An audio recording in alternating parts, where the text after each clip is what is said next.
So here are we discussing the ideology of research? Absolutely not. मैं ये आपको दिखाना चाहता हूँ कि आपको कितना डेप्थ में जाके रिसर्च करना चाहिए. Now, before we start and we continue our discussion on valuation,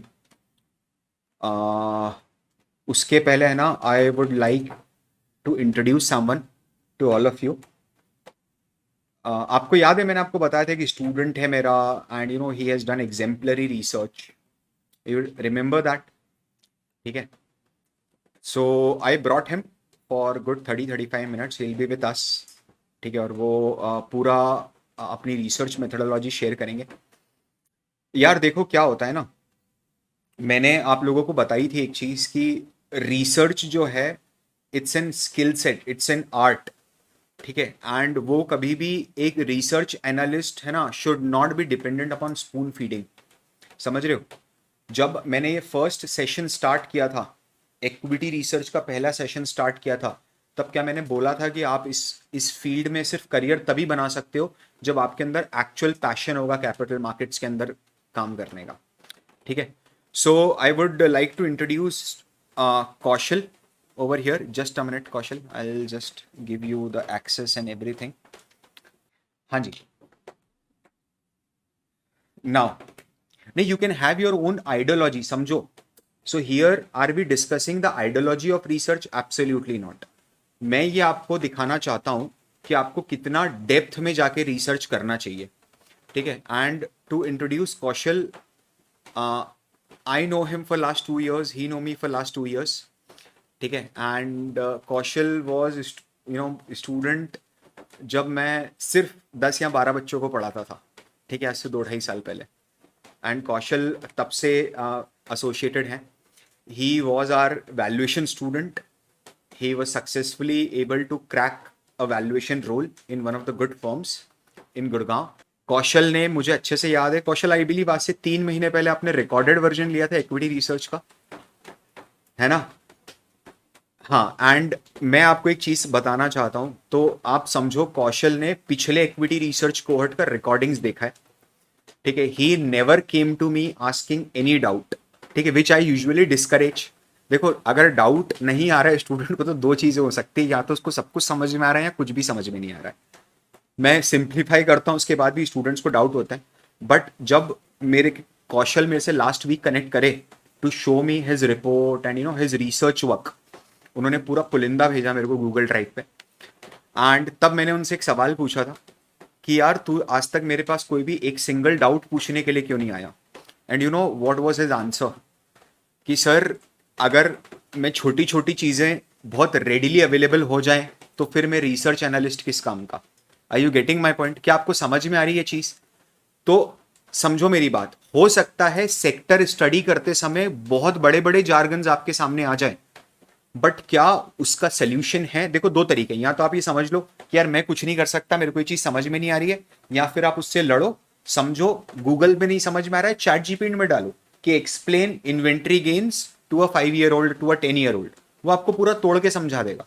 ठीक है. Now without wasting a much time, Kaushal थोड़ा सा तेरे बारे में बैकग्राउंड दे दे and then we can start.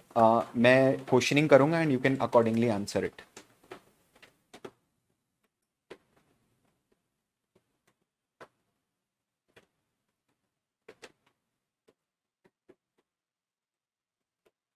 cohort in the month of, I guess, May or June. That is like a first batch of sir.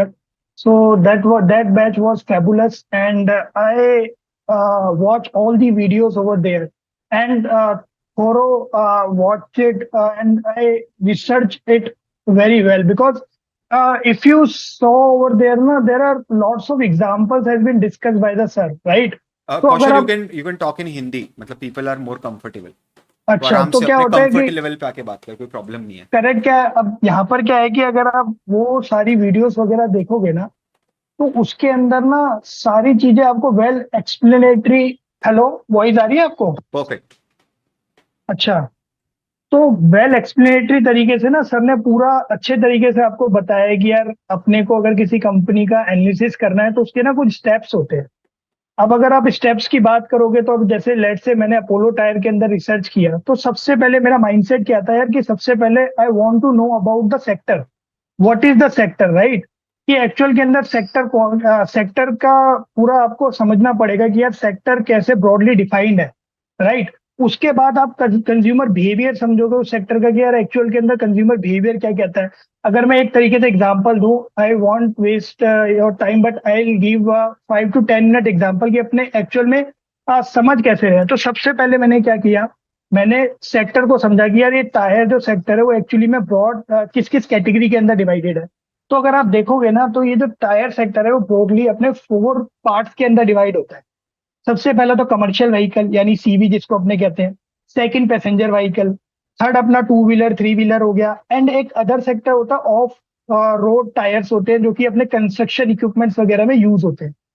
ठीक है ना? तो इसके अंदर क्या होता है कि अब जो पर्टिकुलर डिवीजन है आपका, जैसे सीवी हो गया पीबी हो गया, वो फर्दर डिवाइडेड है आपका अलग मार्केट सेगमेंट के अंदर। जैसे एक ओईएम मार्केट होती है, एक रिप्लेसमेंट मार्केट होती है।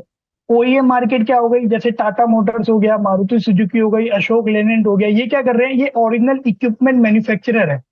ये क्या कर रहे हैं, ये ऑटोमोबाइल पूरा क्रिएट कर रहे हैं, मैन्युफैक्चर कर रहे हैं, सो दे ऑल्सो नीड टायर्स।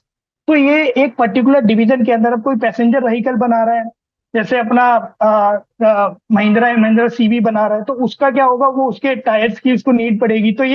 तो ये मार्केट क्रिएट करता है फॉर टायर इंडस्ट्री के लिए। ठीक है ना? दूसरा होता है हमारा रिप्लेसमेंट सेगमेंट। अब रिप्लेसमेंट सेगमेंट क्या होता है कि भाई अगर मैंने एक बार व्हीकल ले लिया तो उसके बाद ये तो नहीं है कि भाई मैं दोबारा व्हीकल लूंगा एक टायर खरीदने के लिए, तो मैं तो टायर ही खरीदूंगा। तो मैं क्या कर रहा हूँ, मैं मार्केट के अंदर जाके अगर मेरा टायर खराब हो रहा है, कुछ हो रहा है, तो मैं उसको रिप्लेस करवा रहा हूँ। तो एक रिप्लेसमेंट मार्केट भी जनरेट होती है। ठीक है ना? तो यहाँ पर सबसे इंपॉर्टेंट चीज क्या होती है कि अगर आप कैच कर पा रहे हो कंज्यूमर का बिहेवियर कि यार एक पीवी वाला कस्टमर कैसे सोच रहा है, एक सीवी वाला कस्टमर कैसे सोच रहा है। एक पीवी वाला जो कस्टमर होता है ना, जनरली उसकी प्रेफरेंस क्या होती है कि अगर मैंने कोई कार ली तो मैं क्या करता हूँ कि जो भी ओरिजिनल इक्विपमेंट मैन्युफैक्चरर है, लेट से अगर सीएट है, जैसे मैंने अगर कोई स्कूटी ले ली या कोई मैंने अपनी कार ले ली, तो मैं चाहता हूँ क्या जब मैं उसको सर्विस करवाने जाऊँ ना, तो मैं सीएट का टायर ही डलवाऊं। समझ रहे हो? तो मेरी प्रेफरेंस वहां पर होती है कि यार मैं ना क्वालिटी वाइज जाता हूँ। तो वहां पर आप ये देखोगे जो पैसेंजर व्हीकल जो होता है ना यार, वो रिस्क नहीं लेता। तो वो कहता है यार मैं तो जनरली क्या होता है कि अगर 5 6 6 साल लाइफ होती है किसी कार की मैक्सिमम, तो यार मैं ना क्वालिटी वाले टायर ही अपने पास रखूं, क्योंकि मैं सेफ्टी अपनी फैमिली को उसमें ड्राइव करवा रहा हूँ, अपने क्लोज मेंबर को ड्राइव करवा रहा हूँ। ठीक है ना? तो वो सेफ्टी प्रेफरेंस रखता है, और जब वो सेफ्टी प्रेफरेंस रखता है तो वहाँ क्या होता है कि उसका जो प्रेफरेंस होती है वो क्वालिटी टायर पे जाती है और ओईएम को ही प्रेफर करता है। ऑन दी अदर हैंड अगर मैं सीवी वाले कस्टमर की प्रेफरेंस को जानूंगा तो वो क्या कहता है, वो कहता है यार कि मेरा तो बिजनेस है, मेरे पास एक दो व्हीकल तो होते नहीं, मेरे पास तो 50 व्हीकल्स होते हैं। अब उसके लिए क्या है कि भाई मेरे को टायर को रिप्लेस करवाना है। अब क्योंकि क्या होता है कि आपके जो टायर होते हैं वो सीवी के अंदर जल्दी घिसते हैं। आप पैसेंजर व्हीकल में इतना यूज नहीं करते जितना आप सीवी को यूज करते हैं। पैसेंजर व्हीकल जो सीवी वाला व्हीकल होगा उसके अंदर क्या होगा, वो ज्यादा घिसेंगे तो वो 6 7 महीने में ही रगड़ खा जाएंगे। तो उस केस के अंदर क्या होते हैं, वो चीप सोर्स ऑफ रिसोर्सेज ढूंढते हैं। उनको मतलब नहीं है यार ओरिजिनल इक्विपमेंट मैन्युफैक्चरर कौन था, महिंद्रा एंड महिंद्रा था या टाटा मोटर था, कौन था, मेरे को नहीं मतलब, मेरे को यार चीप प्रोडक्ट दो। मतलब ठीक है, क्वालिटी भी देखते हैं, लेकिन वो कम से कम सोचते हैं क्योंकि कॉस्ट इफेक्टिवनेस वहां पे इंपॉर्टेंट होती है।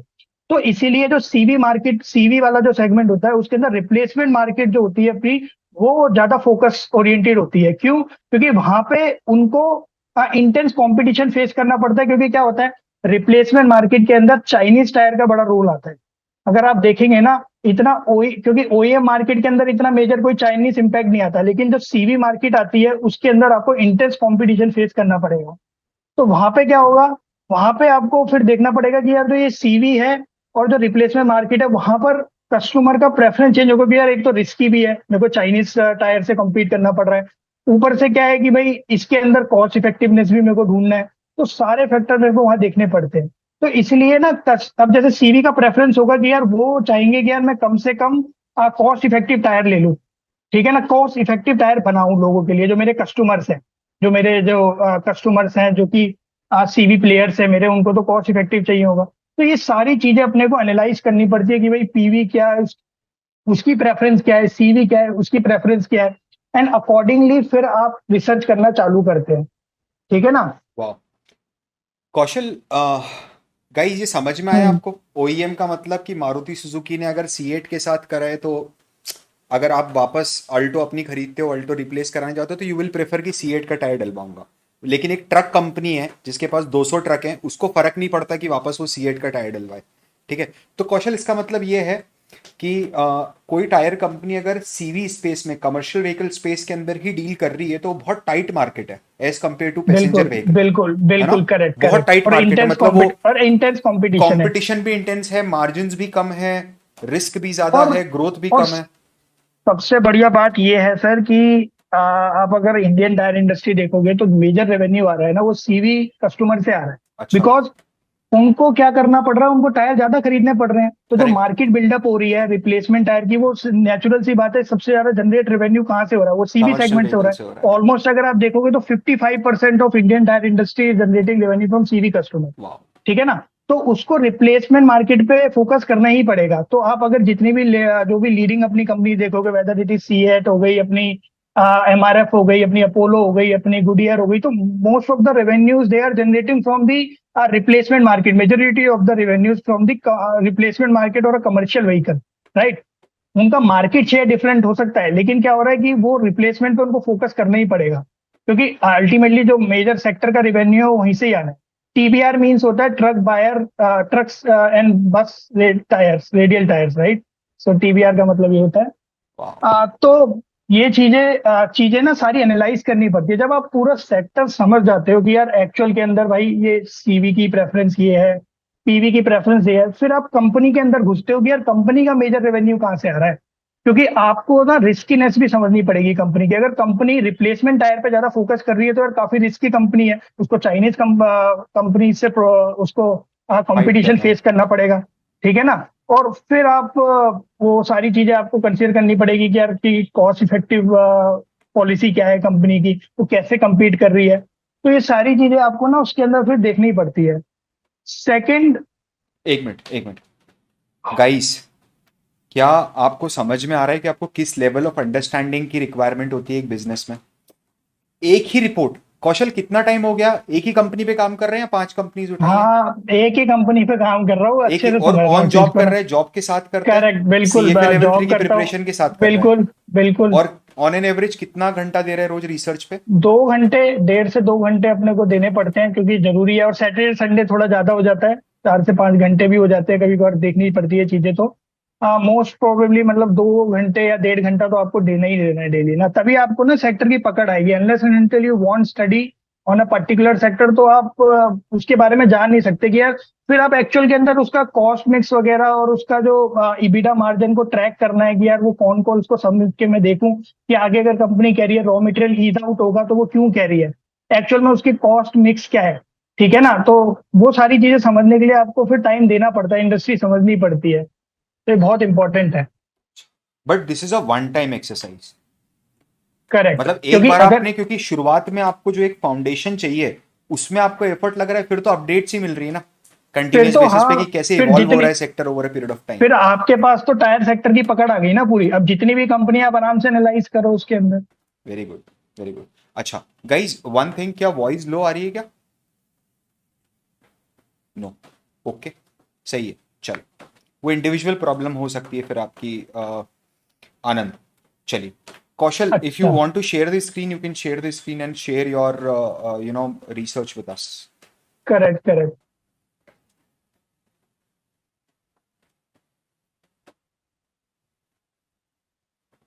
सो अगर आप मेरी स्क्रीन देखेंगे तो मेरे ख्याल से सर ने आपको ये पीपीटी, सॉरी, ये जो वर्कशीट है पूरी प्रॉपर प्रोवाइड करवाई होगी कि यार आपको अगर फॉरेंसिक एनालिसिस करना है किसी कंपनी का, तो आपको क्या क्या पॉइंटर आपको देखने होते हैं उसके अंदर।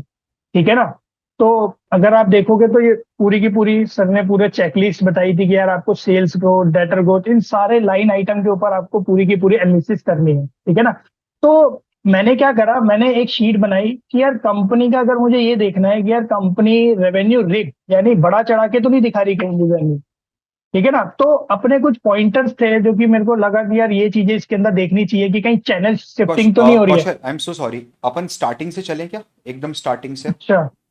है ना, रादर देन डायरेक्टली। स्टार्टिंग। हाँ एकदम, मतलब लाइक फॉर एग्जाम्पल जो तूने मेरे को समझाया था कॉल पे कि अच्छा। मैंने ऐसे एमडीए में पढ़ा, मतलब everything which you have made your notes in everything, तो उससे क्या होगा, एक आइडिया इनको मिलेगा कि हाँ यार एक्चुअल, बिकॉज ये मेरी मिनिमम एक्सपेक्टेशंस है गाइस आपसे, कि आप मिनिमम इस अच्छा, लेवल पे तो जाके समझो किसी भी चीज को।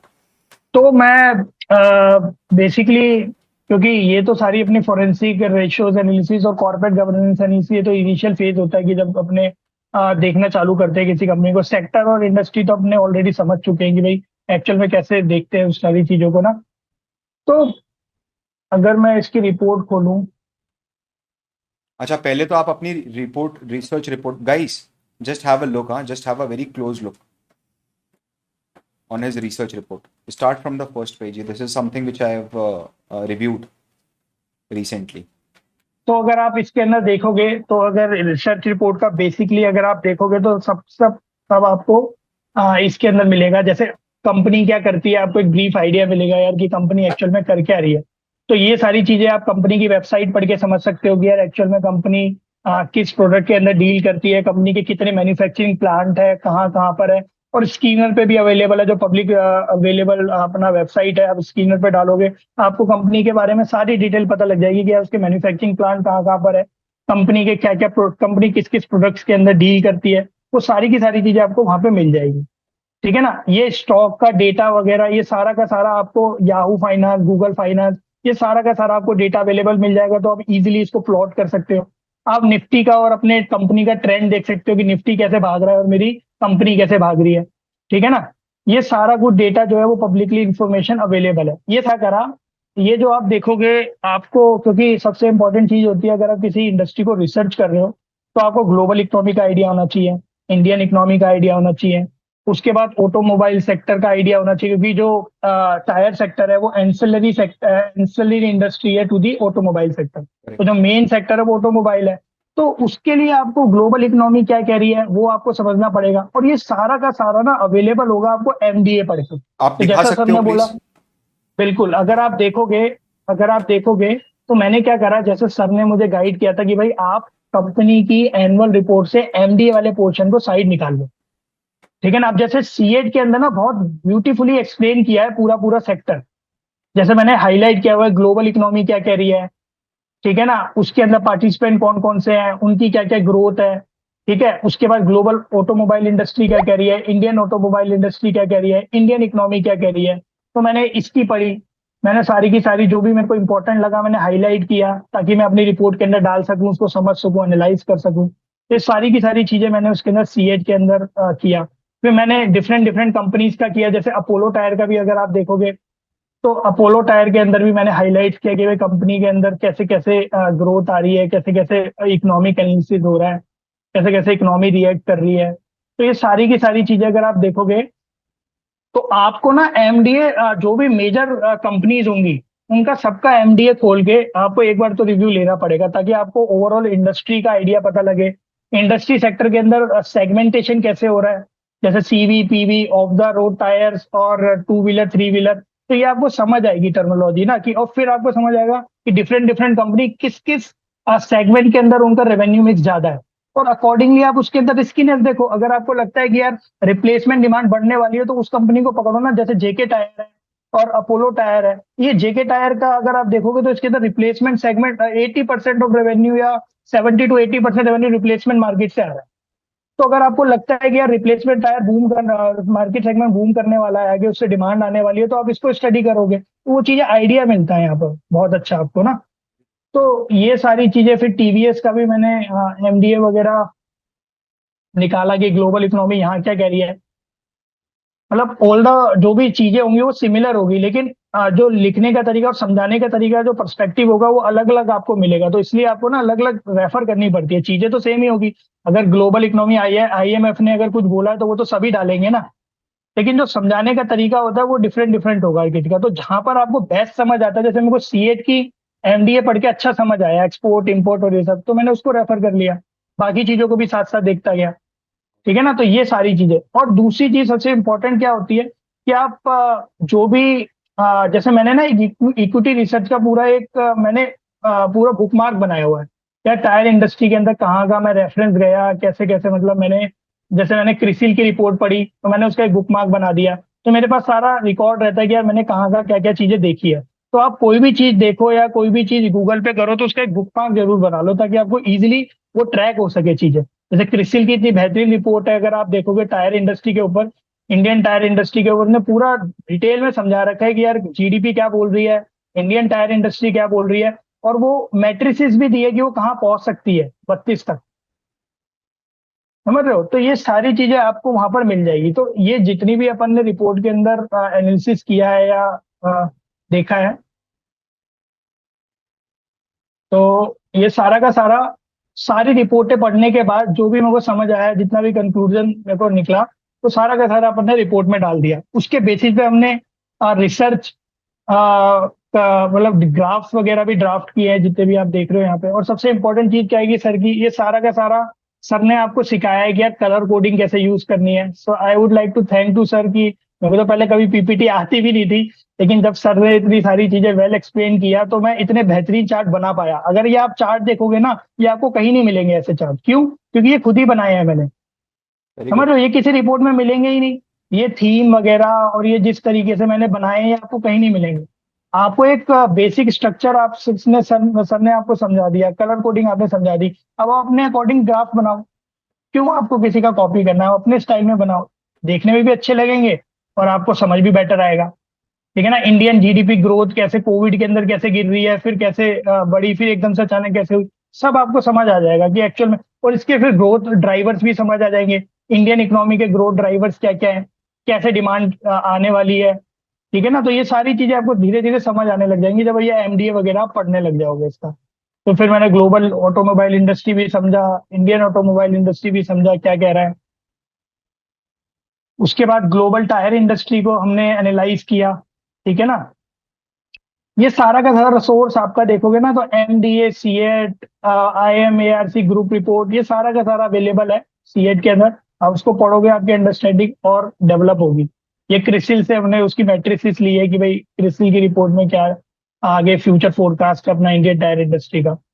तो ये बेसिक जो चीज है ना, यहाँ तक बेसिक चीज है। आपको सेक्टर के बारे में समझना, इंडियन सेक्टर के बारे में समझना, और इंडियन जिस पर्टिकुलर कंपनी जिस इंडस्ट्री के अंदर है वो क्या करना चाह रही है, उसके फ्यूचर प्रोस्पेक्ट क्या है, ये आपको इतने लेवल का अंडरस्टैंडिंग लेनी पड़ेगी। मतलब बिल्कुल। अगर आप किसी कंपनी को एनालाइज कर रहे हो और आप without understanding any sector industry, तो फिर उसका कोई मतलब नहीं है। फिर तो आप क्या समझना चाह रहे हो? फिर तो आप अपनी just चीजों को दिखाने के लिए आप उसको करे जा रहे हो। मतलब ये कोई पर्पस नहीं है ना, आपको नॉलेज भी तो गेन करनी है ना वहाँ पे।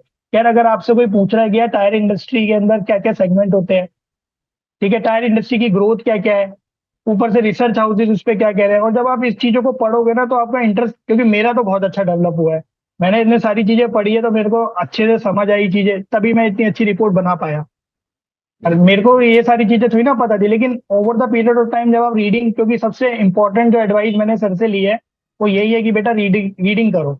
जितनी अच्छी रीडिंग आपकी होगी उतनी अच्छी आपकी शार्प नॉलेज होगी, उतना अच्छा आप बेटर प्रेजेंट कर पाओगे।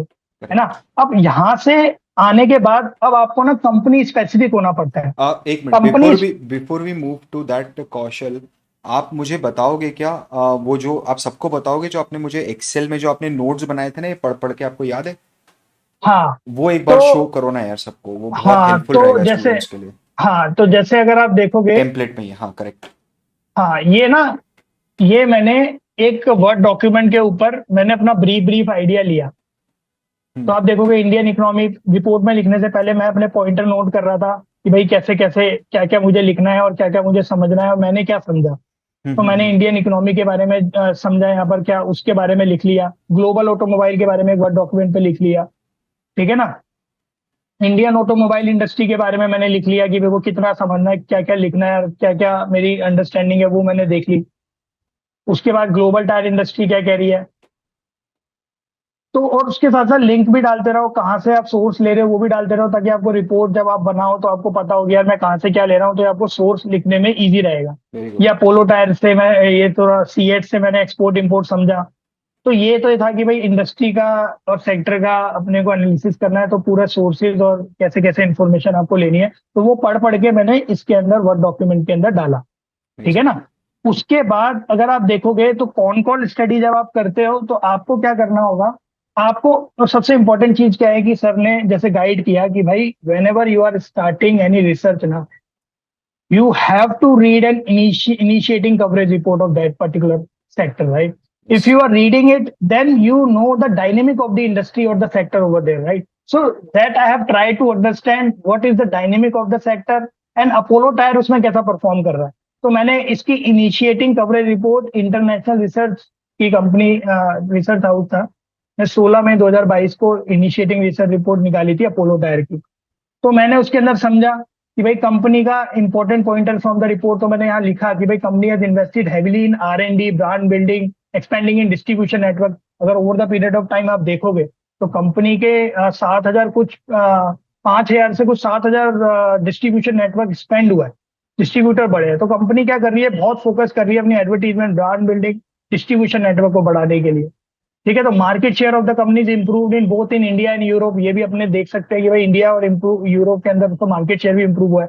अभी रिसेंटली कंपनी का TBR सेगमेंट के अंदर 31% है, PCR के अंदर 21% है, और जो कि आप देखोगे 18 से 27, 21 के अंदर 31 हो गया। ये मार्केट से आप कोई पूछता है कि यार मार्केट शेयर कैसे पता लगेगा, तो वो रिपोर्ट पढ़ने से तो पता लगेगा। या तो तिजोरी फाइनेंस देखो, या आप इनिशिएटिंग कवरेज रिपोर्ट देखो, then only you can forecast the companies. अगर आप किसी कंपनी का वैल्यूएशन कर रहे हो and Correct. You need to forecast the growth of the company, so there is a two process, या तो टॉप डाउन करोगे या बॉटम अप करोगे। तो टॉप डाउन के लिए इंडस्ट्री को एनालाइज करना है, आपने इंडस्ट्री को पकड़ लिया, कंपनी का मार्केट शेयर आपके सामने है, उसके हिसाब से उसकी अपने सेल्स फोरकास्ट कर सकते हैं। इतना सिंपल है, लेकिन उसके लिए क्या करना पड़ेगा, अपने को पढ़ना पड़ेगा। तो वही अपने को इनिशिएटिंग कवरेज रिपोर्ट, ये सारी चीजें इन्फॉर्मेशन वहां पे मिलती है। फिर एनालिस्ट की एक्सपेक्टेशन क्या है, समझ रहे हो कि एनालिस्ट क्या कह रहा है कंपनी के बारे में, तो वो उसका आइडिया आपको मिल जाता है। सबसे इंपॉर्टेंट चीज अगर आप देखोगे ना, ये जो रेडिलाइजेशन जो हो रहा है, ये सबसे इंपॉर्टेंट है। टायर के अंदर भी दो क्वालिटी ऑफ टायर होते थे, एक बायस टायर और रेडियल टायर।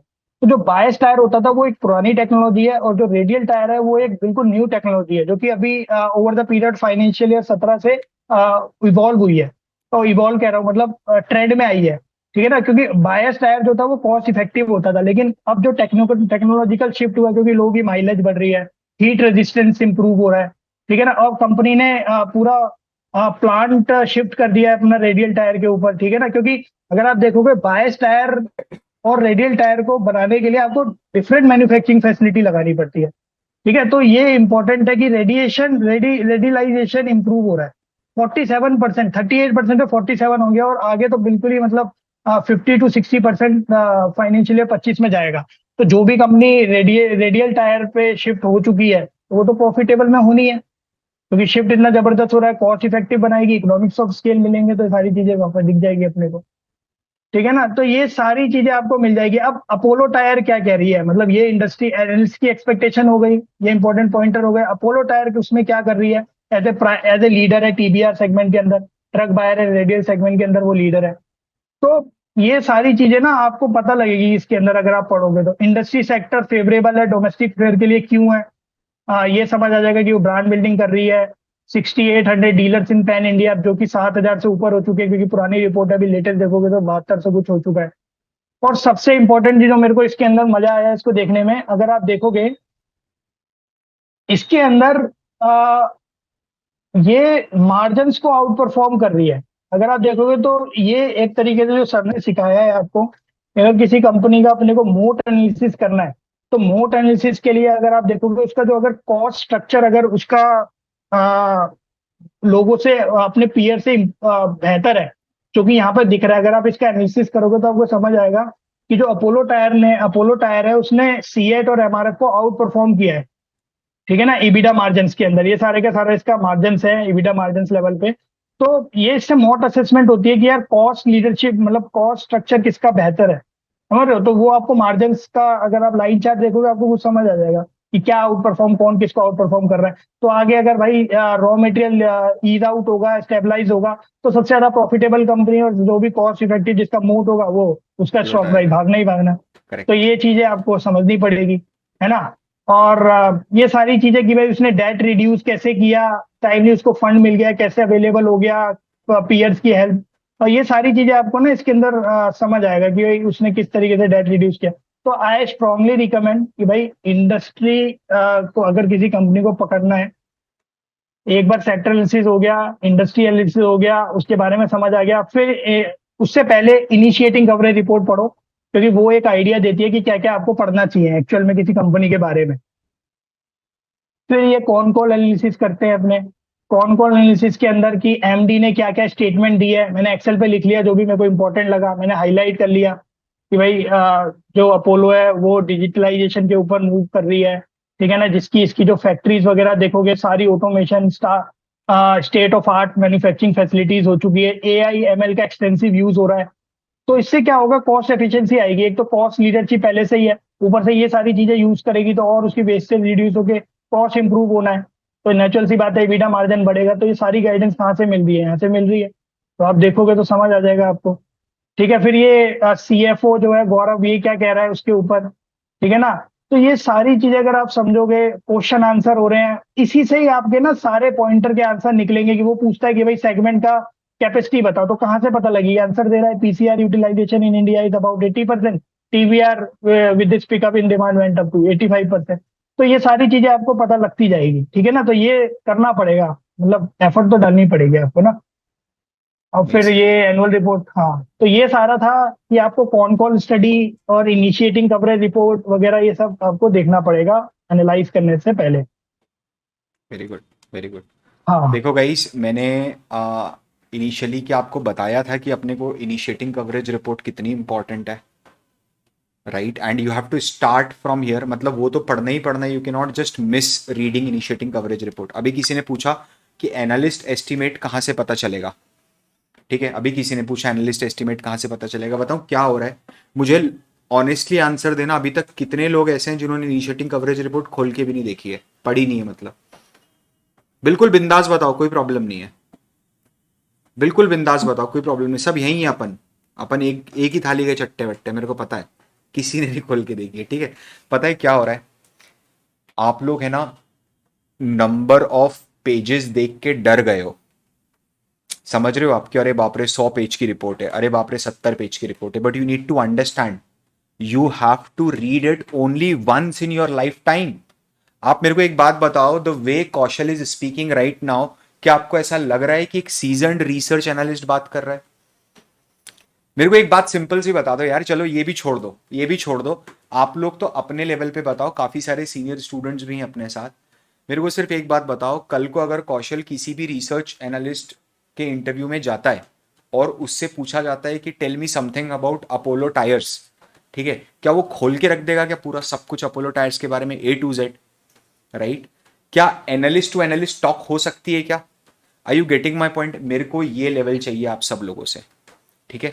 अब वो कैसे करना है, बाय हुक और बाय क्रुक, वो आप जानो, मेरा कुछ भी सपोर्ट चाहिए तो 5 से 7 बजे के बीच में आप कॉल कर ही सकते हो, मैंने कभी भी किसी को मना नहीं करा है, ठीक है। कौशल प्लीज कंटिन्यू। अब आगे चलते हैं। ये सारा तो जो भी ज्ञान था हमारा वो इंडस्ट्री एनालिसिस को समझने के लिए था, ठीक है ना। इनिशिएटिंग रिपोर्ट क्या कहती है, अब आपको अपना ज्ञान यूज करके अब कंपनी के बारे में समझना है, कंपनी क्या कर रही है, ठीक है ना। तो अगर कंपनी के बारे में अगर आप समझोगे तो आप सर की सबसे पहली बेहतरीन जो मेरे को चीज लगी है वो कॉर्पोरेट गवर्नेंस एनालिसिस आपको सिखा देंगे कि भाई कैसे करना है। क्योंकि आपको क्वालिटी वाइज भी इम्प्रूव होना पड़ेगा ना कंपनी के बारे में, एक होता है quantitative wise. When you are research, when you are doing ratio analysis, तो आप क्वांटिटेटिव एस्पेक्ट देख रहे हो, क्वालिटेटिव एस्पेक्ट अगर आपको देखना है तो कॉर्पोरेट गवर्नेंस एनालिसिस तो करनी पड़ेगी। और उसको करने के लिए सिंपल सिंपल से क्वेश्चंस है। अगर आपने इनका सर का कोर्स देखा है तो सिंपल है। तो पहला तो बेसिक आइडिया आपको ये देखना है कि भाई कंपनी कौन चला रहा है, ठीक है ना। तो कंपनी कौन चला रहा है तो आपको पता लगेगा, Omkar Singh, mister Omkar Singh, chairman and member of management board, उनकी क्वालिफिकेशन क्या है, ठीक है ना, उनका पोटेंशियल। फिर आप उनकी क्वालिफिकेशन पढ़ के ना, जैसे मैंने ना इंपॉर्टेंट पॉइंट बनाए उनके, और फिर मैंने उनको समझ आएगी यार, BSc बैक ऑफ एडमिन, ठीक है, member of board of government of Indian institute of management रह चुके हैं, डायरेक्टर ऑफ एक्सपोर्ट रह चुके हैं, president of Indian rubber manufacturer. तो यार इंडियन रबर मैन्युफैक्चरर रिसर्च जो रॉ मटेरियल जिनका कोर है उसके बंदा प्रेसिडेंट रह चुका है, ठीक है ना। President of federal of Indian chamber of commerce and industry, chairman of automobile. तो इतना मतलब लर्नड पर्सन है। तो बिल्कुल पोटेंशियल तो होगा, तो आप अपना मार्किंग भी करोगे यार ये पोटेंशियल है या नहीं है, इसमें क्या पोटेंशियल दिखता है आपको। ठीक है, area, rich tyre, industry experience है, फिर अपनी मार्किंग कर दो उधर।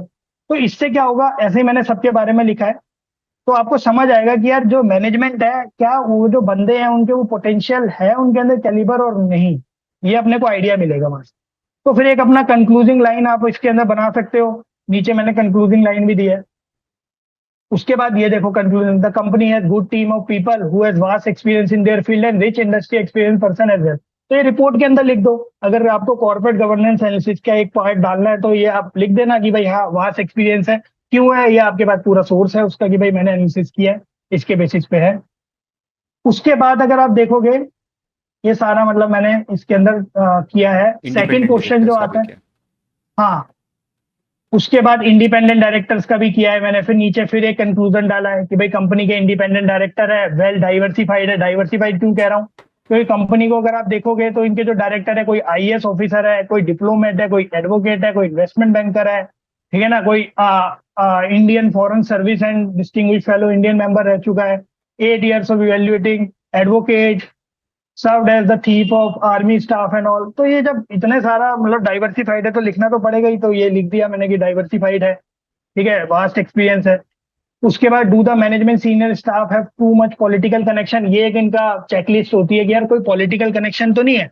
तो अपन ने गूगल सर्च किया, अपने को कुछ मिला नहीं, तो हमने लिख दिया कि भाई कोई भी ऐसा कोई पॉलिटिकल, क्योंकि अगर आप देखोगे तो ये जो इनके चेयरमैन है और प्रेसिडेंट है, ये ज्यादा इन्वॉल्व नहीं है पॉलिटिकल पार्टी से, और कोई भी मैंने ना कोई इमेज इनकी देखी गूगल वगैरह पे, या कोई भी ऐसे कोई रिनाउंड पॉलिटिकल लीडर के साथ इनकी कोई फोटो देखी उधर, ठीक है ना, तो मैंने यहाँ डाल दिया। उसके बाद how they get their promoted, ये सबसे इंपॉर्टेंट है, क्योंकि सर ने बोला था कि यार ये बंदे को देखो कि इसने मामा चाचा के ताऊ को तो नहीं बिठा दिया ऊपर, या कोई रेफरेंस से तो नहीं आ गया। तो आप देखोगे ना तो इनके जो फादर है वो तो एक्सपीरियंस है, लेकिन जो इनका बेटा है वो बंदा कंपनी के अंदर रह रह के ग्रो हुआ है ऊपर।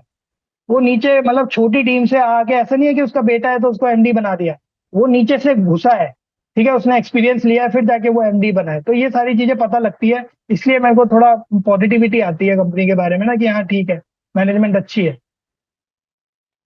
फिर प्रमोटिंग हुआ है, ये सारी चीजें, शेयर होल्डिंग पैटर्न रिग्ड है या नहीं है, ये सारी चीजें no, as a promoter has no controlling stake. ये देखो क्या होता है जब कंपनी होती है ना, या तो वो प्रोमोटर और फोकस होती है या फिर इंस्टीट्यूशनल फोकस होती है, ठीक है ना।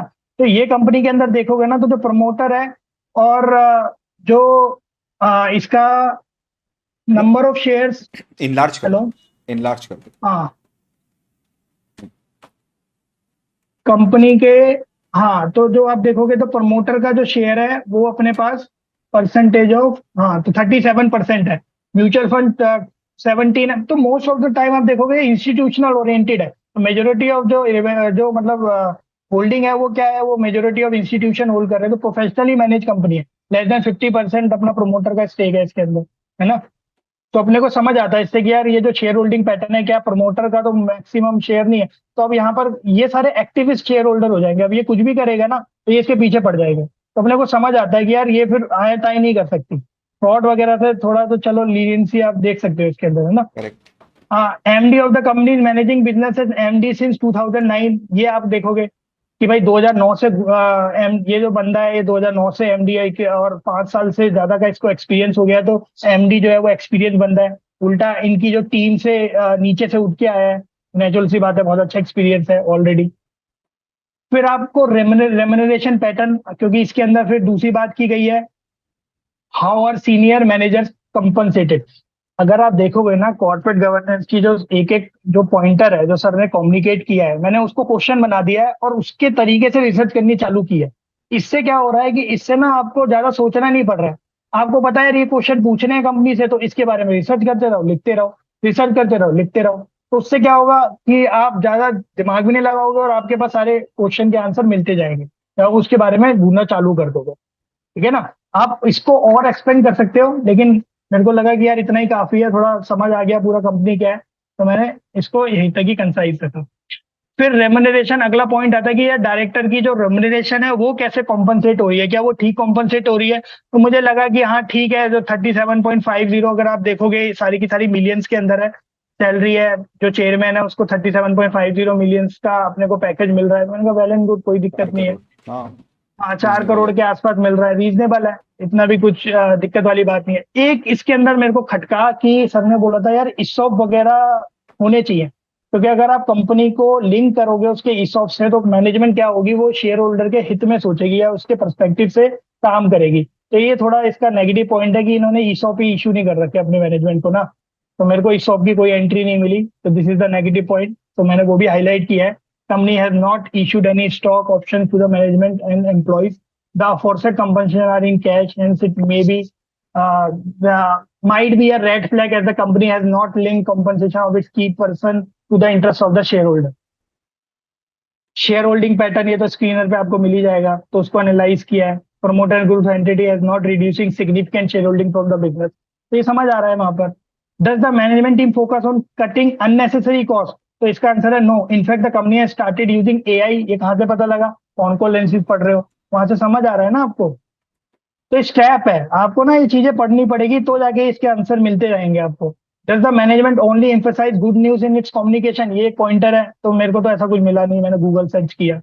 Does the management think independently or often get swayed by what others in their industry are doing? Management is thinking innovatively, using AI to control for its cost and capex requirement. The management has its own target and formulated strategy, considering a competitive environment among its peers, and nothing is doing as such under the peer pressure. उसका खुद का plan है, उसका vision है, मेरे को ROC 15% पे लेके जाना है, उसको लेके जाना है। उसका रेवेन्यू है, उसको कुछ 5 बिलियन रेवेन्यू करना है, तो उसको रेवेन्यू करना है अपना।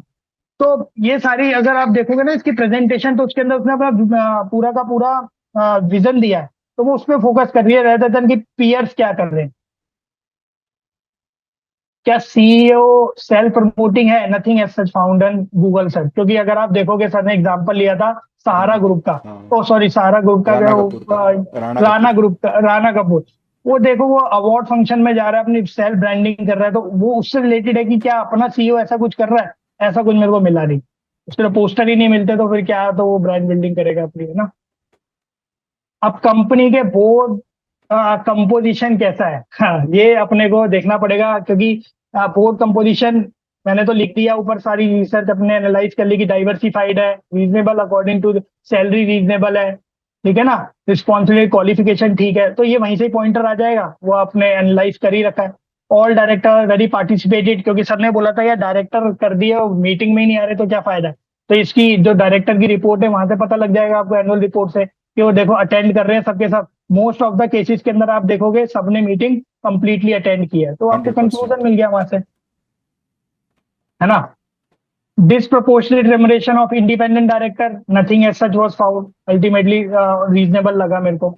सेल्स ग्रोथ वर्सेस, ये इंपॉर्टेंट है, ये आपको क्या करना पड़ेगा, आपको सर की थोड़ी हेल्प लेनी पड़ेगी यहाँ पे, आपको सर डेटा प्रोवाइड करवा देंगे वो कि है, दिया आपको। हुआ है मैंने ऑलरेडी, रेम्यूनरेशन का हाँ डेटा है ना अपने पास, हाँ रेम्यूनरेशन का डेटा दिया हुआ है मैंने। हाँ, तो बस सिंपल है, आप यहाँ पर क्या करो, यहाँ पे अगर आप देखोगे, एक मिनट इसको मैं ठीक कर देता हूँ। ये सर का ही पॉइंट है कि भाई आप सेल्स ग्रोथ और इनकी सैलरी ग्रोथ को पकड़ लो कि ये कैसे कर रहे हैं। तो अगर आप देखोगे इसकी मैंने 92%, अगर सेल्स नेगेटिव हुई है और इस बंदे की 92% से बढ़ रही है। आप देख रहे हो रेड रेड रिफ्लेक्ट किया है कि सेल्स तो 4.5% से गिरी है, लेकिन ये रेमुनरेशन बढ़ रही है। ये 8% से गिरी है, फिर भी रेमुनरेशन बढ़ रही है। कुछ कुछ जगह ठीक है कि चलो सेल्स की ग्रोथ हो रही है, तो कुछ नेगेटिव भी हो रहा है कि चलो घटाई भी है, तो मेरे को इनका ना कुछ समझ नहीं आया रेमुनरेशन का, तो मैंने नीचे लिख दिया, इधर remuneration of director is not link with the sales growth and given arbitrary based on the remuneration. तो जो वेरी चीज गुड। है वो लिखो ना, मतलब अगर जो आपको लग रहा है कि भाई ये दिक्कत है इसके अंदर, तो उसको लिख दो, और आपके पास डेटा है ही एनालिसिस करने का। तो ये था कॉर्पोरेट गवर्नेंस एनालिसिस, जो अपन ने सर की वीडियो से अपन ने समझा। Very good. उसके बाद आता है हमारा फोरेंसिक एनालिसिस। तो फोरेंसिक एनालिसिस के अंदर क्या होता है, एक सर ने आपको रिकमेंड भी की होगी, फाइनेंशियल शेनेगन्स करके बुक है, ठीक है ना, वो तो मतलब समझ लो कि पढ़नी पढ़नी है। अगर वो नहीं पढ़ोगे ना, तो मेरे हिसाब से इक्विटी रिसर्च में जाना नहीं बनता, या मतलब मेरे ख्याल से तो इन्वेस्ट करना ही नहीं बनता किसी कंपनी के अंदर, अगर आप यही नहीं जान पा रहे कि यार कंपनी फ्रॉड आगे कर सकती है नहीं कर सकती। आप खुद सोचो ना कि अगर आप अपनी हार्ड अर्न मनी अगर आप कहीं इन्वेस्ट कर रहे हो और आपको लग रहा है कि यार वो कंपनी बाद में पता लगता है फ्रॉड है, तो फिर क्या फायदा है उसका, आपकी नॉलेज का और इतनी सारी मेहनत करने का क्या फायदा। तो फाइनेंशियल शेनेगन्स ऐसी बुक है जो कि आपको 150% पढ़नी ही पड़नी है। दिखा दे एक बार, तेरे ठीक है पास ना। है ना? यू। हाँ हाँ। मेरे पास ही बॉट फाइनेंशियल एक्चुअली, मैंने जितनी बुक्स आप लोगों को लेने बोला था ना, he really bot all the books. मतलब नॉट पीडीएफ, क्योंकि आपको भी पता है कि पीडीएफ आप 2 दिन पढ़ोगे, उसके बाद तीसरे दिन पे कोई पढ़ नहीं पाता। किताब सामने दिखती ना तो आदमी पढ़ लेता है। तो ये फाइनेंशियल शेनेगन्स है, ये अनयूजुअल बिलियनर्स, ठीक है ना, डायमंड एंड डस्ट, ये एक सबसे बढ़िया बुक है अपनी। Wall Street, once upon a Wall Street, joys of compounding. उसके बाद एक कॉफी कैन इन्वेस्टिंग भी है अपने पास। एक्चुअली मैंने अभी फाइनेंशियल शेनेगन्स ही पढ़ना स्टार्ट किया है, क्योंकि धीरे धीरे अपनी रीडिंग एबिलिटी बढ़ा रहा हूँ। Very good. मैंने ले ली है क्योंकि अब मुझे ये सारी चीज, क्योंकि इन्वेस्टिंग मेरे को सीखनी है, तो थोड़ा बहुत पैशन कैसे आएगा, किताबें पढ़ने से ही आएगा, करेक्ट, ऑब्वियस सी बात है। करेक्ट, करेक्ट, तो करेक्ट। तो ये सारी चीजें हैं। तो अगर आप देखोगे तो सेल्स ग्रोथ, ये सारा ना पॉइंटर वाइज आपको ना लिखना पड़ेगा। मतलब किसी भी कंपनी को एनालाइज करना है ना, तो लिख लो यार ये रेवेन्यू रिक कैसे होता है। तो ये फाइनेंशियल शेनेगन्स की बुक है, इसको पढ़ना आपको समझ आएगा।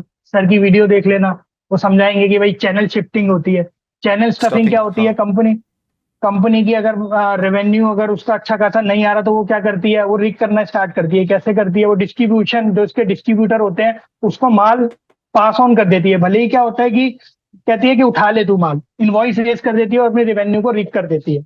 पता लगता है कि उसकी जो डिस्ट्रीब्यूटर आगे, उसकी इन्वेंट्री पाइल अप हो जाती है। ठीक है ना। तो चैनल स्टफिंग, और फिर क्या होता है कि कंपनी को क्या होता है, इनके डिस्ट्रीब्यूटर बंदे हुए होते हैं, वो कहते हैं यार माल उठा ले, अभी मेरे को थोड़ा प्रेशर है मैनेजमेंट से, तो मेरे को सेल्स की ग्रोथ दिखानी है। तो वो क्या करती है, उसको ग्रो कर देती है। और बाद में पता लगता है कि यार कंपनी ने सारी की सारी सेल्स रिटर्न कर दी। सॉरी, डिस्ट्रीब्यूटर ने मोस्ट ऑफ द टाइम क्या करते हैं, फिर वो सेल रिटर्न, कोई माल तो बिकता नहीं है, वो भी कितना टाइम तक रखेंगे उसको। तो ये सारी चीजें ना फ्रॉड पता लगता है कि ये चैनल स्टफिंग हो रही है, कि एक तो सब्सटेंशियल अमाउंट हमने डिस्ट्रीब्यूटर को डिस्ट्रीब्यूट कर दिया, और बाद में उनसे सब्सटेंशियल अमाउंट में रिटर्न भी आ रहा है अगले फाइनेंशियल एंड पे या कट ऑफ डेट के बाद। तो ये सारी चीजें आपको देखनी पड़ती है। तो मुझे ऐसा कुछ दिखा नहीं इसके अंदर, अपोलो टायर के अंदर। तो ये आप पॉइंटर बनाओगे, channel stuffing, increase percentage of traded goods, ये काफी इंपॉर्टेंट है।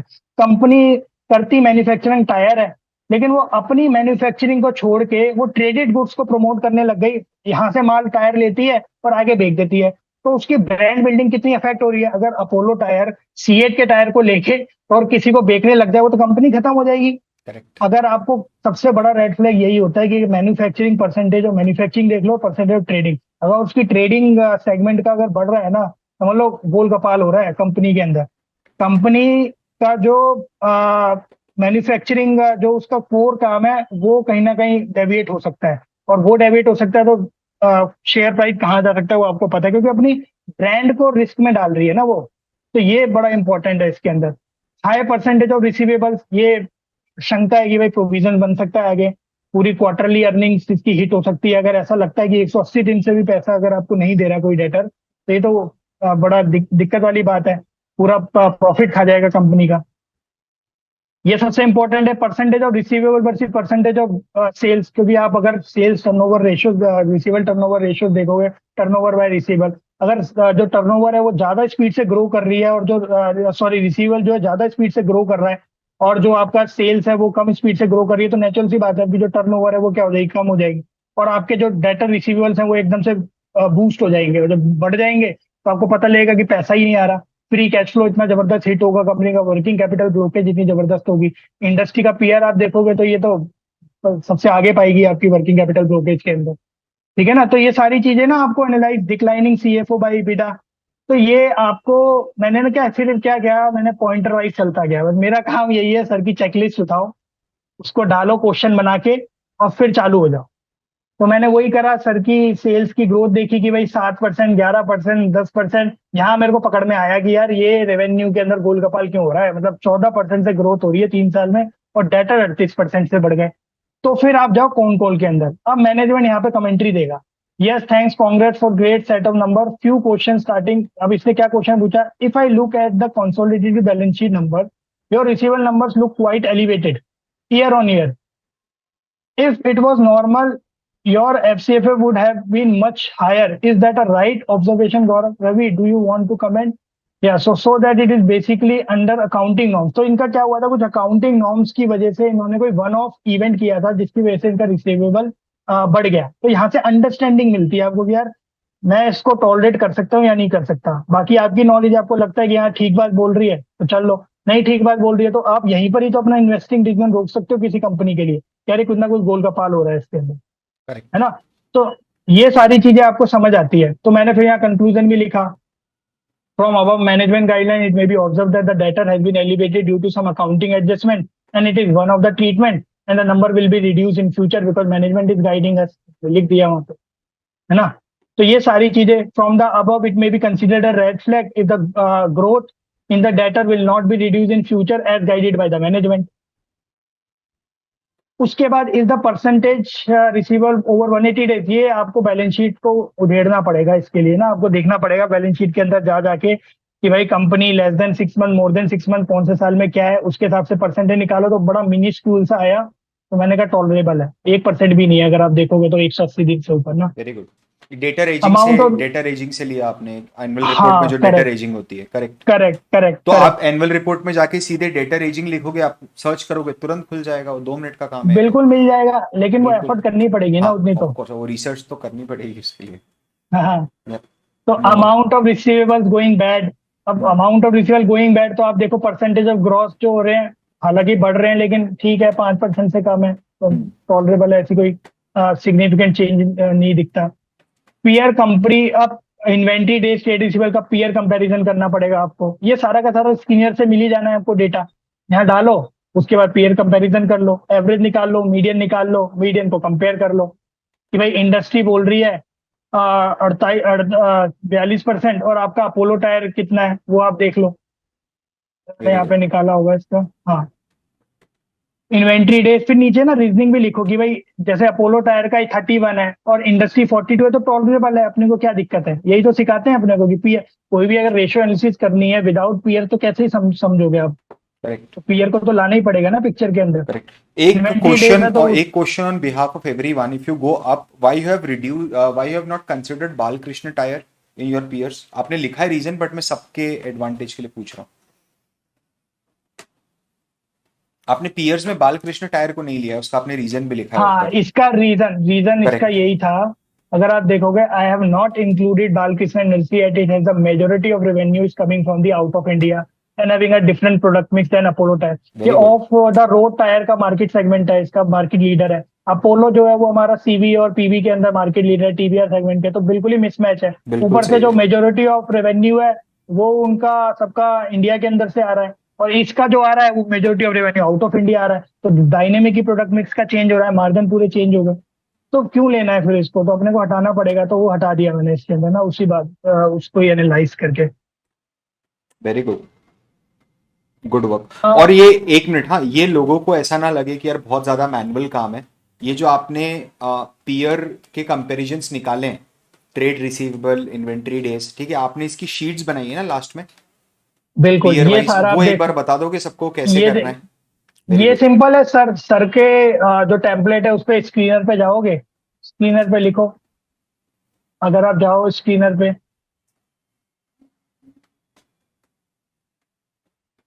आपको स्क्रीन दिख रही है, यस। स्क्रीनर पे जाओगे, यहाँ पे लिखोगे C8,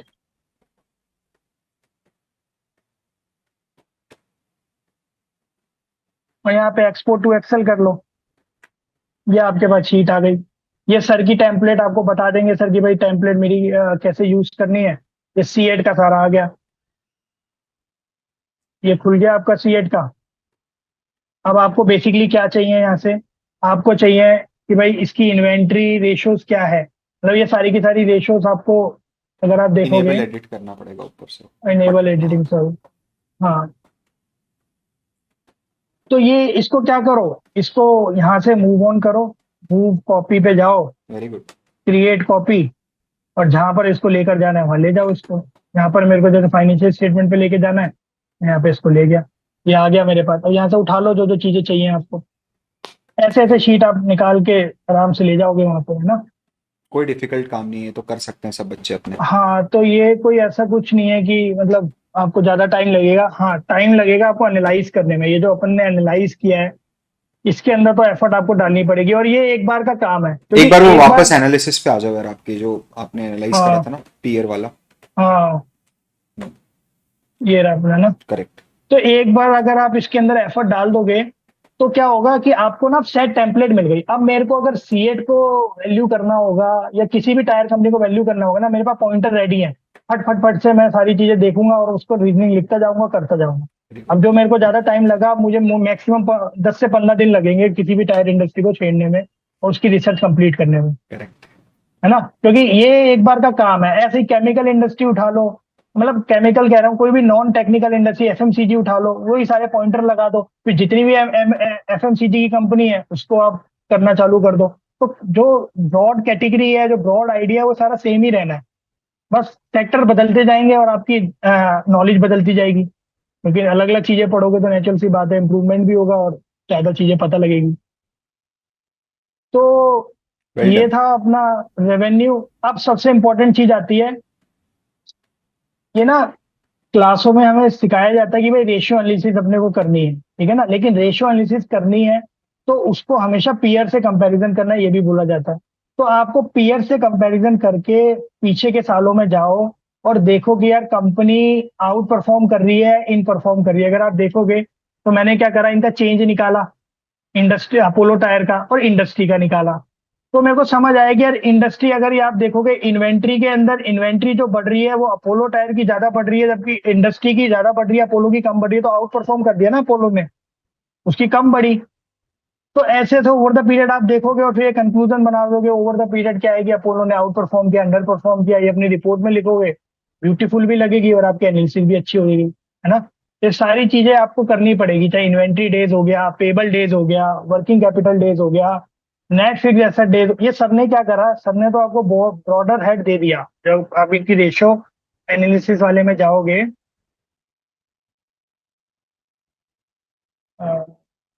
ये रहा, सर ने तो आपको ब्रॉड एनालिसिस बता दी यार, आपको ये रेशियो देखनी है, ओवर द पीरियड देखनी है, और साथ में आपको पॉइंटर्स भी दे दिए कि भाई जब एनालाइज करो तो this is the brief idea आपको लेके चलना। लेकिन क्लासेस के अंदर आपने देखा होगा, सर ने बार बार जोर दिया कि भाई रेशियोज आपको पीयर्स का तो देखना ही पड़ेगा, तभी आपको होलिस्टिक व्यू मिलेगा कि यार एक्चुअल में हो क्या रहा है। तो मैंने वही फॉलो किया। मैंने सारे पीयर्स अपने स्क्रीनर से लिए और उसको एनालाइज करना स्टार्ट किया कि अपोलो टायर आउट परफॉर्म कर रही है पास में, करंट में कैसे कर रही है, अभी कैसे कर रही है। तो ये सारी चीजें अपने को मिल गई।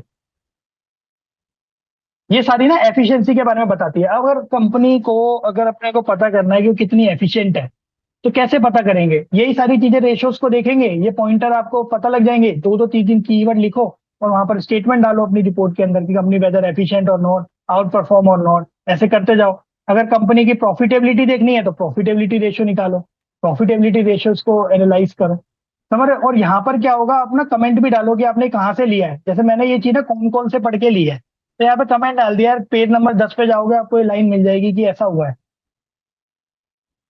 Very good. समझ रहे हो? तो ये सारी चीजें आपको करनी पड़ेगी, मतलब एफर्ट, ये सारा आपको देखोगे ना, कॉन कॉल 17 पेज नंबर पे जाओगे, this is called the analysis of the con call. Very good. When you are analyzing the con call, do the source as well. Because whenever you are referring something or whenever you are communicating someone, so you have your sources available with you, right? So ये बड़ा important है यहाँ पे। तो मैं तो recommend करूंगा ये सारी चीजें करना चाहिए। लेवरेज रेशो, अब इससे मेरे को इतना जबरदस्त पता लगा कि कंपनी ओवर द पीरियड अपनी लेवरेज को कंट्रोल कर रही है, 0.50 पे लेकर आ गई है। अगर आप अनयूजुअल बिलियनियर या डायमंड इंडस्ट्रीज की सौरभ मुखर्जी वाली वीडियो ये पढ़ोगे, वो बार बार बोलता है कि यार लो डेट वाली कंपनी उठाओ, ROIC 15% पे है उसको ले लो। तो ये कैसे पता लगेगा, ये कंपनी को देखो ना, ओवर द पीरियड लेवरेज कम हो रही है, ज्यादा हो रही है, कितनी चल रही है, 15% ROC आने वाली है, कंपनी का विजन भी है। तो ये सारी चीजें करो, समझो, उसके बाद अपनी कॉल ले लो। Very good. ये रेशियो एनालिसिस हो गई सारी की सारी। अगर आप देखोगे CFO by debt to issue, debt burden कैसा हो रहा है, ये सब ना गाइडेंस दे रखी है सर ने। मैंने तो बस क्या किया है, मेरी जो वैल्यू एडिशन है, वैल्यू एडिशन क्या है तो टेक्स्ट बुक के अंदर लिखा ही हुआ है, सर ने भी कोर्स में बोला है कि भाई पीयर कंपैरिजन एनालिसिस करना है, ठीक है ना। तो वो इंपॉर्टेंट है, तो ये चीजें पीयर कंपैरिजन एनालिसिस आपको करना पड़ेगा। ये सीएफओ बाय कैपेक्स, इससे पता लगा यार कंपनी का जो सीएफओ बाय कैपेक्स है वो कह रही है कि भाई हम लाइट कैपेक्स रख रहे हैं, लाइट कैपेक्स रख रहे हैं, तो पता लग जाएगा आपको कैपेक्स में इतना खर्चा नहीं हो रहा, सीएफओ बाय कैपेक्स इंक्रीज आएगा आपका, आपको पता लग जाएगा। ठीक है। Cash interest coverage ratio improve हो रही है, अगर वो कह रही है मेरी डेट कवरेज रेशियो इंप्रूव हो रही है, डेट डेट बटन मेरा इंप्रूव हो रहा है, तो उसकी रेशियो इंप्रूव होगी, तो आपको दिख जाएगी कि भाई यहाँ इंप्रूव हो रही है। पता लग जाएगा ना इंडस्ट्री से इंप्रूव हो रही है नहीं हो रही है, ओवर द पीरियड भी कैसी चल रही है उसकी interest coverage ratio, cash interest coverage ratio, CFO by total date improve हो रहा है नहीं हो रहा अपोलो टायर का। तो ये सारी चीजें वहां से समझ आ जाएगी। कौन कॉल भी पढ़ रहे हो, यहाँ पर भी पॉइंटर लिख रहे हो, उसका रेफरेंस भी दे रहे हो।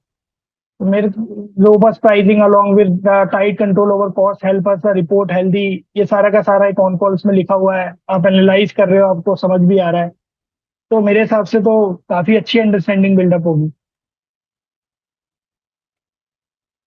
तो ये सारा अपना रेशियो एनालिसिस था, कॉर्पोरेट गवर्नेंस एनालिसिस था, फॉरेंसिक एनालिसिस था, जो कि सर ने वन बाय वन, और यही तो फाइनेंशियल स्टेटमेंट एनालिसिस है। आप रेशियो एनालिसिस कर रहे हो, कॉर्पोरेट गवर्नेंस एनालिसिस कर रहे हो, फोरेंसिक एनालिसिस कर रहे हो, तो यही तो सारी चीजें हैं। और ये एक एक चीज अगर आप देखोगे ना कोर्स में कम्युनिकेट की है, ठीक है ना, लेकिन ये एफर्ट्स आपको डालना पड़ेगा, क्योंकि मैंने तो रिकॉर्डेड लिया, और रिकॉर्डेड लिया तो क्या होता है कि चीजें सामने होती है, पॉइंटर मेरे को सारे मिल गए थे, तो मैं करता गया अपने आप ही आंसर निकलते गए। सबसे इंपॉर्टेंट चीज क्या होती है कि शुरू में बहुत डर लगता है। शुरू में मेरे को याद है कि जब मैं कोशिश कर रहा था इसको करने की, तो मेरे को तो एक बार को ऐसा लगा कि यार ये रिसर्च करते कैसे, क्या होता है, कैसे होता है। लेकिन धीरे धीरे जब मेरे को एक एक चीज को पकड़ा ना, कॉर्पोरेट गवर्नेंस को पकड़ा, उसके 10 पॉइंट लिखे और फिर देखना चालू किया, ठीक है ना, उसके बाद रेशोट को पकड़ा, उसको देखना चालू किया, फॉरेंसिक को पकड़ा, उसको देखना चालू किया। इनिशिएटिंग रिपोर्ट रिपोर्ट में इतना डर रहा था कि भाई 15-20 पेज की होगी, कैसे पढ़ेंगे, उसके इंपॉर्टेंट कीवर्ड्स निकाले, लिखे, तो समझ आने लग गया कि ऐसे ऐसे चीजें हो रही है। इंडियन इकोनॉमी जीडीपी ये क्या कह रही है, उसको पढ़ना चालू किया, तो ओवर द पीरियड समझ आने लग गया। तो सबसे इंपॉर्टेंट चीज क्या होती है कि आपको ओवर द पीरियड स्टार्ट करना ही पड़ेगा, मतलब चीजों को पढ़ना समझना, तो ये सारी चीजें हैं। वेरी गुड यार। And Kaushal, you can stop sharing the screen, it's okay. हाँ गाइस, आप एक चीज देख पा रहे हो, मैंने जो क्लास में बोला था ना, वो 99% लोगों ने सुन के निकाल दिया, and Kaushal has just implemented on each and every point. उसने हर पॉइंट पे इम्प्लीमेंटेशन करा। ठीक है, क्या आपको डिफरेंस समझ में आ रहा है? क्या आपको एक एक आपको एक आइडिया मिल रहा है कि देखो, प्रॉब्लम वो नहीं है, समझो मेरी बात। अभी क्या होगा ना, पता है, देखना समझना कैसा होता है। अभी मैं आपको पावर पॉइंट पे रिपोर्ट बनाना सिखाऊंगा, ठीक है, and you will be stunned कि यार ये कितना अच्छा रिपोर्ट बन रहा है, क्या हो रहा है, कैसे हो रहा है। और फिर क्या करोगे आप, एक कंपनी की बनाई, दूसरे दिन बैठ के दूसरी कंपनी की बनाई, तीसरे दिन बैठ के तीसरी कंपनी की बनाई। आप मेरे को बताओ, उससे कुछ भी फायदा होने वाला है क्या? अपन ऐसा करेंगे तो क्या थोड़ा सा 1% भी फायदा है क्या? बिल्कुल भी नहीं। लॉजिक ही नहीं हो तो करने का। मैंने आपको डे वन से बोला एक कंपनी पकड़ो, एक कंपनी के ऊपर काम करो। अरे एक कंपनी की रिसर्च ढंग से कर लोगे तो बहुत बड़ी बात है। अभी जैसे कुछ लोग क्वेश्चंस पूछ रहे हैं, ठीक है, I am not blaming you guys, it's okay, you are students, ठीक है, आपका ये सब करना बनता है। जैसे एक कोई क्वेश्चन 2-3 लोगों ने पूछ लिया, +1 भी आ गया कि सर आपको ये करने में कितना टाइम लगा? अरे are we having any race, right? Are we competing with someone? नहीं, मेरे को मेरा रिसर्च करना है, मेरे को कितना भी टाइम लगे, जब तक मेरी अंडरस्टैंडिंग। अच्छा सुनो, क्या रिसर्च ऐसी एक्टिविटी क्या जो एक पॉइंट ऑफ टाइम के बाद स्टार्ट हो जाएगी, खत्म हो जाएगी कि हाँ भैया मेरे को 100% पता है? Can you see that? मतलब क्या आप बताओ, ऐसा कभी हो सकता है क्या कि कोई भी एनालिस्ट आके बोल दे कि मेरे को तो पूछ लो कुछ? See, research is a over evolving process, ठीक है, धीरे धीरे करके ही आपको आगे बढ़ना है रिसर्च करते समय, ठीक है भाई। But how did you overcome initial nervousness? किस चीज की नर्वसनेस है? गलत होने की नर्वसनेस है क्या, कि मैं कुछ गलत कर दूंगा? It's okay, you are student, समझ रहे हो आप बॉस? आप सोसाइटी के प्रेशर के अंदर कुछ भी आप अपने आप को हैम्पर मत करो यार, ठीक है, कि सर मैं बहुत नर्वस हूं, मैं कैसे स्टार्ट करूं? अरे वो नर्वसनेस से तेरे को फाइट करना है। Fear of rejection of what? अभी अप्लाई करना कहां शुरू किया है? लेकिन मुझे एक बात बताओ यार, जस्ट जस्ट इमेजिन, अगर, क्या मेरे को एक बात बताना, समझना, क्या अगले एक महीने में कोहर्ट तो अभी खत्म हो जाएगा अगले हफ्ते, कोई प्रॉब्लम नहीं है। अगले एक महीने में क्या आप लोग इस लेवल पे आ सकते हो कि अपनी अपनी कंपनीज में? बिल्कुल आ सकते हो, रोज का 2 घंटा निकालना और कुछ नहीं करना है। अगर आपको ऐसा लग रहा है ना कि सर मेरे को ये कंपनी पढ़ने में मजा नहीं आ रहा है, ठीक है, please switch the company, absolutely fine. समझ रहे, जो बिजनेस अच्छा लग रहा है, जो बिजनेस समझ में आ रहा है वो करो, कोई प्रॉब्लम नहीं है, ठीक है। कारण क्या है, you are doing it for the first time, ठीक है। कई चीजें ऐसी होती है कि सर मेरे को टायर समझ में नहीं आता, सर मेरे को केमिकल स्पेशलिटी केमिकल समझ, अरे तू डोमिनोज उठा ले भाई, किसने बोला है, तू नेस्ले उठा ले, नेस्ले तो समझ में आता है ना, चॉकलेट, सेरेलेक, मैगी, वो तो समझ में आती है, यू कैन इजीली कनेक्ट। क्या देखो, समझो मेरी बात, और ये बच्चे बताएंगे मेरे को, मैं नहीं बताऊंगा। जब हम जुबिलियंट फूड वर्क का कॉन कॉल पढ़ते हैं तो क्या हमारी अंडरस्टैंडिंग तुरंत हिट होती है कि एकदम परफेक्ट क्लियर होता है कि जो भी पढ़ रहे हैं, एज कंपेयर टू कोई टेक्निकल कॉन कॉल पढ़ लेते किसी टेक्निकल कंपनी का? Why? Because we are able to connect, ठीक है। कोई जार्गन नहीं है, अगर जार्गन भी है तो मुझे पता है कि क्यूएसआर का मतलब क्या है, मुझे पता है चीज का मतलब, समझ रहे हो? इट्स वेरी वेरी इजी, ठीक है। तो it's absolutely fine, start with easy company, nobody is telling you कि आप सीधे जाके तो रिलायंस इंडस्ट्रीज उठा ले, ठीक है, जहां पर किसी, अच्छा सबसे पहली बात, किसी ने आज तक रिलायंस इंडस्ट्रीज की इक्विटी रिसर्च रिपोर्ट देखी भी नहीं होगी। आप देखो, मेरे को बताओ देख के, कंपनी इतनी बड़ी, इतने सारे काम करती है, it is next to impossible for any any one analyst to cover the entire company, ठीक है। बट मेरा पॉइंट जो था, वो कौशल को आप सबके सामने लेके आने का सिर्फ एक ही रीजन था कि आप भी इस लेवल तक पहुंच सकते हो। This is not to demotivate you, समझ रहे हो आप? नहीं मिलेगा, क्यों चाहिए किसी और का? कुशल, यू आर सेइंग कि डेटर के अलावा और क्या पूछ रहा था, मेरे को समझो। आप लोग बताओ अभी भी क्या माइंडसेट लेके चल रहे हो ना, कि मेरे को एक फ्रेमवर्क दे दो, मैं उस फ्रेमवर्क के अंदर काम करूंगा। समझ रहे हो कि बस मैं टिक लगाऊं और मेरा ओके काम हो जाए? क्या ऐसे रिसर्च हो सकती है क्या? Do you think so? भाई गलत करेगा रिसर्च, और क्या होगा इससे ज्यादा, ठीक है। समझो मेरी बात। अच्छा एक चीज और, ठीक है, अपने आप बनाओ ना, कोई प्रॉब्लम नहीं। अच्छा एक चीज और बताओ, क्या कौशल ने जो भी अंडरस्टैंडिंग गेन करी, जैसे मैंने पढ़ा कि डेटर के बारे में, कि डेटर में एक अकाउंटिंग एडजस्टमेंट हुआ था और कंपनी ने प्रॉमिस किया है कि ये फ्यूचर में डेटर डेज रिड्यूस हो जाएंगे, ठीक है। तो कौशल ने नीचे तुरंत लाइन डाल दी कि कंपनी ने गाइडेंस दिया है, अगर ये फ्यूचर में नहीं होता है तो it will be considered as a red flag.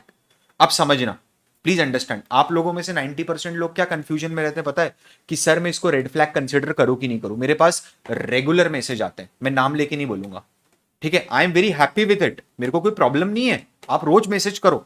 Screenshot मारता है बंदा, हाईलाइट करता है कि sir can this be considered as a red flag. समझना भाई, आप रिसर्च करना है और अपने फैक्ट लिखने हैं, बेसिस योर अंडरस्टैंडिंग।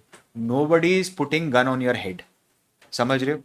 जो भी आपको फैक्ट लग रहा है ना, कि सर मैंने रिसर्च करा, मेरे हिसाब से मेरे को ऐसा लग रहा है कि हाँ कॉर्पोरेट गवर्नेंस के अंदर कोई इशू नहीं है, point by point, that's it. जो तेरा ऑब्जर्वेशन है वो लिख ले। सर इतने लेबर की हैबिट नहीं है, हाँ तो फिर टाटा बाय बाय। समझ रहे हो? अगर इतने लेबर की हैबिट नहीं है ना, तो बहुत मुश्किल काम हो जाएगा बड़ी। समझ रहे हो? सी देख, समझ मेरी बात, क्या होता है ना, इक्विटी रिसर्च एनालिस्ट तो तू फिर भी बन जाएगा, किस्मत से बन जाएगा, ठीक है। लेकिन क्या एक मीडियोकर एनालिस्ट बनेगा क्या? तू समझ रहा है मेरी बात? भाई टिप्स पे होना चाहिए ना सारी चीजें। कैसे बोला उसने कि 55% मार्केट रिप्लेसमेंट का है इंडिया में?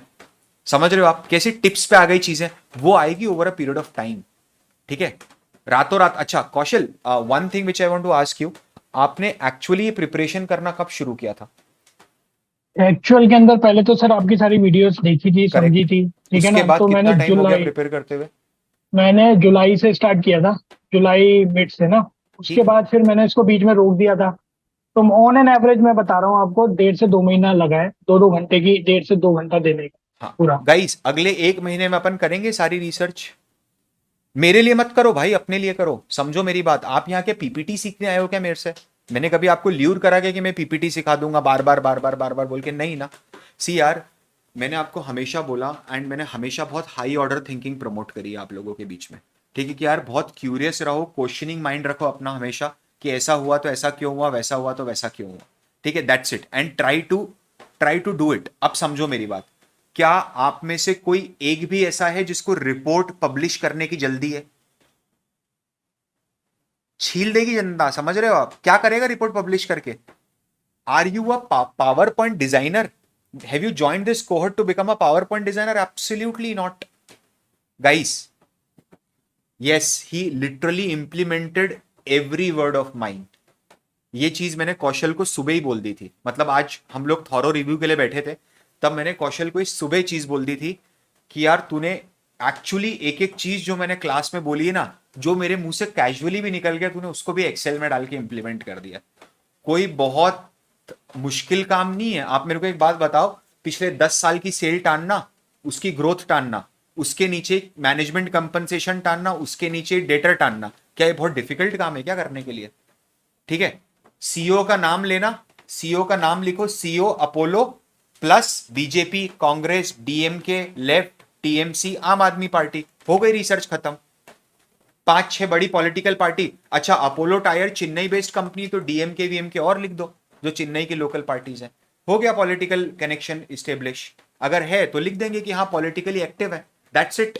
रेड फ्लैग है नहीं है, it could be a red flag, it may be a red flag, right? अपने को कंक्लूजन नहीं देना है। क्या एज अ रिसर्च एनालिस्ट आपको कंक्लूजन देना है कि अभी जब तक सेबी का रजिस्टर्ड एनालिस्ट नहीं बनेगा कोई भी अपने मुंह से कंक्लूजन नहीं निकालेगा। तो आपकी जो लैंग्वेज है ना वो कंक्लूसिव नहीं होनी चाहिए कभी भी, ठीक है? हाँ कौशल, कुछ और तेरे को शेयर करना है? गाइज आपको कुछ और पूछना है?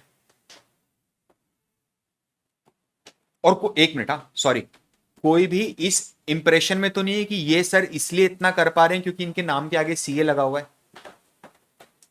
भाई मैं ऐसे ऐसे चार्टर्ड अकाउंटेंट से आपको मिला दूंगा, नहीं ऐसे ऐसे चार्टर्ड अकाउंटेंट से मिला दूंगा जो बिल्कुल डब्बा गोल है, कुछ भी नहीं आता, बैलेंस शीट दे दूं तो समझ नहीं पाए बंदा, ठीक है? थैंक यू सो मच, थोड़ा थैंक टाइम यू निकाला। सर। एंड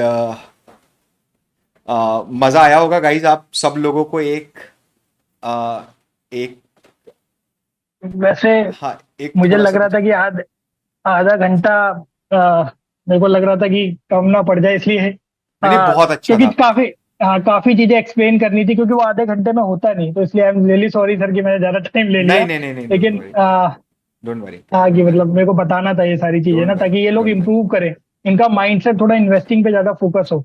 आई और ये जो अंडरस्टैंड दैट। आपकी मैं तो बस ये बोलूंगा, ये कोई ऐसा प्रमोशन नहीं है, कुछ ऐसा नहीं है, नहीं मतलब नहीं, मेरे को ये समझ आ रहा है कि यार ये जो कंटेंट है ना, ये अपनी सेल्फ इंप्रूवमेंट के लिए बहुत जरूरी है। ठीक है ना?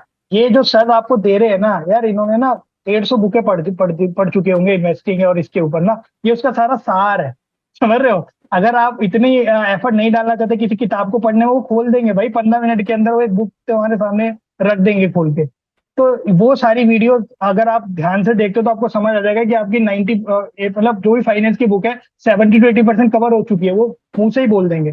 तो ये मेरे को बहुत अच्छा लगता है, पॉजिटिविटी आती है क्लास में जब ये सारी चीजें देखता हूँ, समझता हूँ, और फिर किताबों में देखता हूँ तो समझ आता है यार सेम चीज रिपीट हो रही है, तो कॉन्फिडेंस आता है। क्योंकि रीडिंग स्किल्स आपको बढ़ानी है, लेकिन आपको अगर वो चीज समझ आ रही है ना, तो आपकी एफिशिएंसी एकदम से बढ़ जाती है, तो वो पुश आपको क्लास से मिल जाएगा। तो ये बड़ा राइट। इंपॉर्टेंट है। थैंक यू यार, थैंक यू सो मच कौशल, आपने टाइम निकाला हम सब लोगों से बात करने आए, thank you so much. Thank you sir, thank you, bye. Bye bye.